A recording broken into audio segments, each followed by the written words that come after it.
एक दिन की बात है। एक घने जंगल में एक कछुआ धीरे धीरे चल रहा था।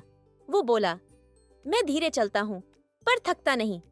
तभी ऊपर से एक प्यारी सी चिड़िया उड़ती हुई आई। चिड़िया हंसी और बोली, मैं तो उड़ती हूँ, मुझे उड़ना अच्छा लगता है। कछुआ मुस्कुराया और बोला, अच्छा है, तुम उड़ो, मैं चलूं, हम दोनों खुश हैं।